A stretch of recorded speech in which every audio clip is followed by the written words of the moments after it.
How'd you go? Did you save it? Hey, I did. I sort of share, and then it's sitting at the top, going across like this, like it's doing something, right? Yeah, that's it. That's it. It's doing its thing. Oh, great. All right. So hopefully it'll do its thing. But I've actually got at 4 o'clock our time, which is in 30 minutes. I've got a call with Stand Up Canada, Take right?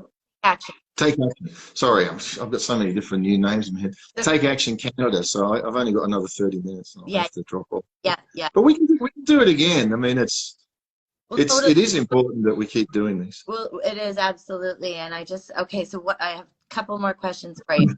For the unvaxxed, can they leave Australia internationally? Can they get on a plane?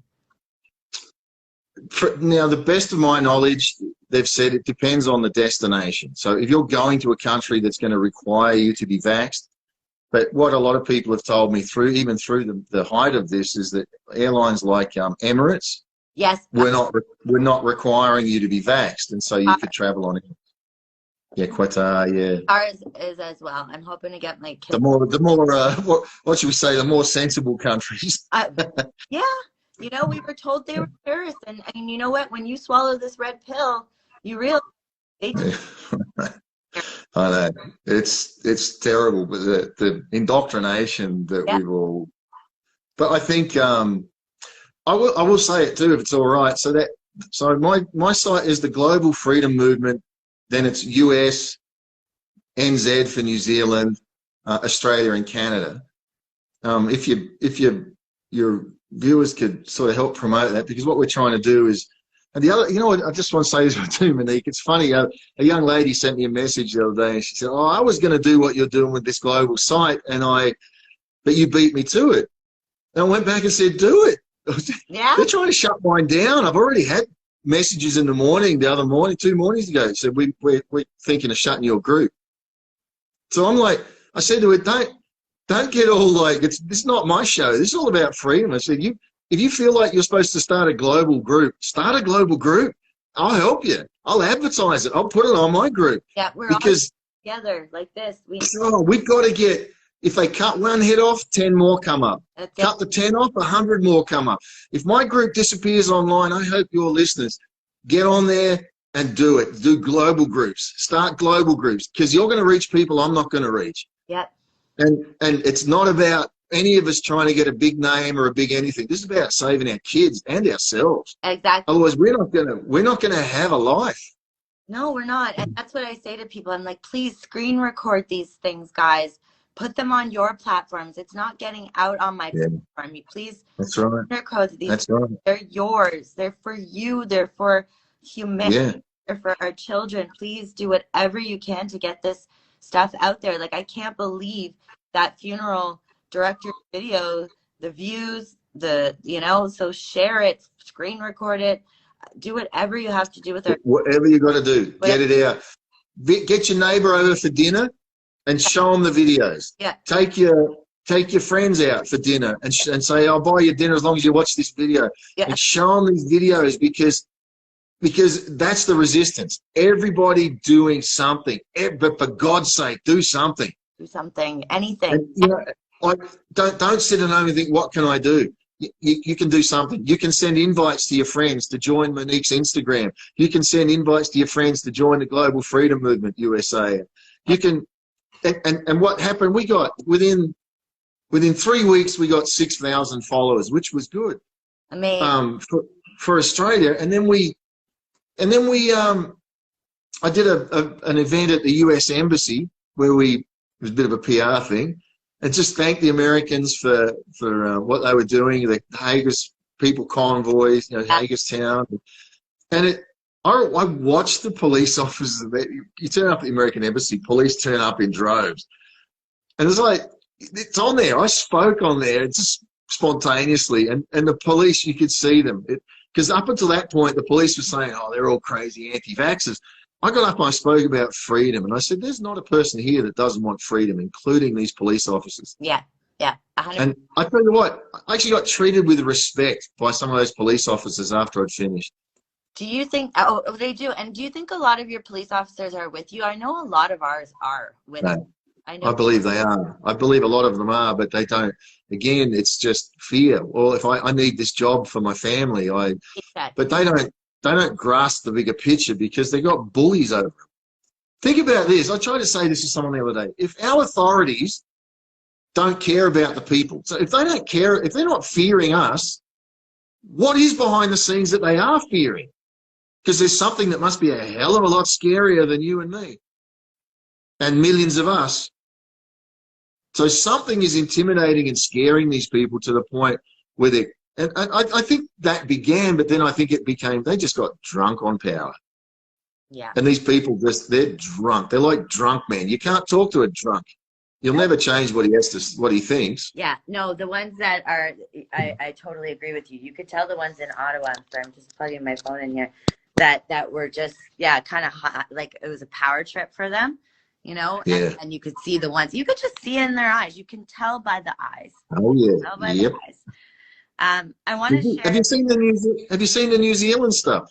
They were worse than us. Oh, I know. I know, it's so heartbreaking. It's so hard to watch.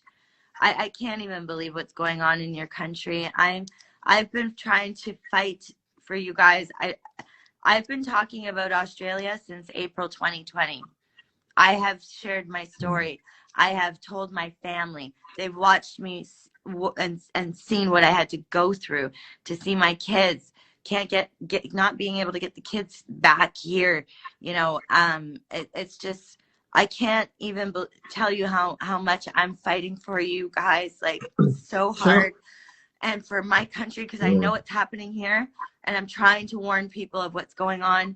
You know, I just want to share this with people. Just, my kids, when I was there last time, we went to the mall and they wanted to go to Build-A-Bear, and they said, Mom, we want you to have something for when you are sleeping at night. You can hug, and we put their voice in here, so it's good night, we love you. Good night, we love you. That's my kids, right? Good night, we love you. Oh, that's precious. It is precious. I cannot tell you, you know, I have fear, but I fear a lot less because I have hope, and that's all I can have right now. I have to have hope. But you have to too. I say to people here, because you know, I believe in God. I mean, the Bible says where the Spirit of the Lord is, there is freedom. And I said, so God fights for us because He's for freedom. Yeah. And these powers, in the end, they might cause some damage. They might kill me. They might kill you. God willing not, but they might. But if they do, they're not going to win. There's no version of this where they win. Yes. It's just, it doesn't exist. And so I think we have to look with calmness in that. And one other thing I want to encourage some of your listeners with, when I was at I've never attended any protests. I've never had any interest, never thought about it, and much to my shame. This pulled me in. I actually was sitting down by the lake here on the first day. There was talk of a truckers convoy, and I didn't give it much thought. I was just sitting down by a lake getting ready to write another book, and I hear these horns. So I'm like, what's all that? And I could see the truck coming over the bridge on the lake. And so I kind of walked over that way, and before you know it, I got pulled in. So, and now look where I am. But when the police came into that camp with their dogs, with their bear, well, they call them bear cats or something, those armored vehicles, they had body armor, they had LRADs, it was pretty intimidating. And the tactics, you know, they turn up the day before and just blast you constantly with noise, you know, recorded messages and things like that. Well, I mean, I was sitting there, I wasn't camped there, but because I live local, but I was watching. And I'm thinking, all right, the police are going to go in, and it started to look a bit scary. So I got up and I said, I'm going to go and get some lunch. I'm feeling hungry. And I'm walking away to get lunch. And as I'm walking away, I'm going, Scott, what are you doing? And I had to get honest with myself. And I thought, I'm getting away from this because I am scared. I don't want to get arrested. I don't want to have a problem. I don't want to. And then I stopped and I thought, well, you know what? I actually don't care if I'm arrested. I'm not going to do anything wrong. But I thought, how can I go off and just eat when these guys are about to come in here and run a bunch of people over? So I turned around and I went back. And what I realized is All you have to be is a set of eyes. All you have to be is another camera. And I stood up talking to a police officer that was running the LRAD that day. And I brought accountability to him. He's saying, you people down here. I said, whoa, whoa, whoa, whoa, whoa. There's no you people. This is us. This is you and this is me down here. This could be your kids down here. And he changed his whole rhetoric. And I actually filmed, I didn't get the footage of the woman getting pushed over, but I got immediately after it. And so I was another set of eyes. And I want to just encourage all of our viewers and people that may watch this, don't be afraid. You don't have to be in there squealing and screaming and jumping up and down at police officers, but just be a set of eyes. Be there. I was there after that at some of the times when they were shutting camps down and the police were coming through in droves. I had to leave one day because my battery went flat. I went out to try to get another battery. They wouldn't let me back in through the fences. But the one thing I learned is that they move in a line. They start at one end and they just come through the camp in a line. It's exactly what they did in Ottawa. It's exactly what they did with the LRAD, with the armored vehicles, with the intimidation, the gas masks, the machine guns, and we're like, what for what? For what? Like you go into combat looking like that. You don't come to peaceful, loving people assembling like that. This is insane.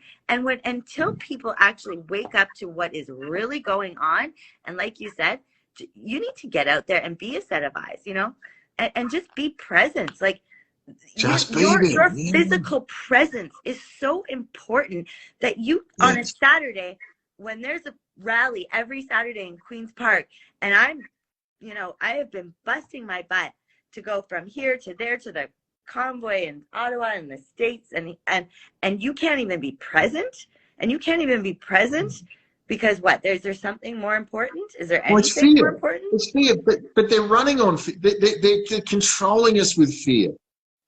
But once you say, no, I am not going to give into a spirit of fear. I'm going to have love, power, and a sound mind. When you step up and you go, even if you just walk near it, you're there. You're still somebody that's there bringing accountability. And that's what's important. You don't have to hold a sign. I walk through there. I dress better because I just do anyway. But often as I dress better, you see I've had police talk to me like I'm one of them. Yeah. And I am one of them. I give them the respect. There was a young guy going off at a young police officer, woman. I jumped. I was standing on a barrier. I jumped off the barrier and diffused it. I pulled the guy away. I calmed him down and distracted him, and off he went. Yeah. I'm for the police too. The police they don't deserve to get abused, but no, they're not the ones that are the problem. It's the people behind them. Yeah, we need them. We need them on our side. We need them to wake up. And one thing I don't like about our protests, Scott, and everyone is necessary. Everybody has an opinion, but I think we need to make sure that we don't give any material. I personally don't like the F Trudeau flags. There's a lot of people who I don't like them because then they're going to be like, oh, look at these guys. There's children there. It's I don't like it personally. I think our signs need to be, information or peace and freedom and that sort of thing, because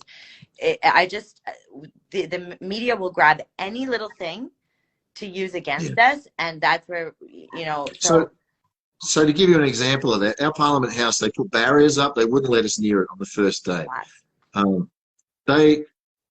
There was a group of 40 or 50 people that were up near the doors of Parliament House waving all these flags and screaming and carrying, and the mainstream media was up there filming them.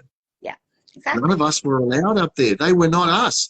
And after they'd done their shoot, I watched the men, big rough-looking trade guys with their beards and that, walking off with the flags. They're going the opposite direction, everyone. They left. They left. That same thing happened in Ottawa. The guy with the Nazi flag was one person, and the media just happened to be all around this guy. Yeah, well, you got it. There you go.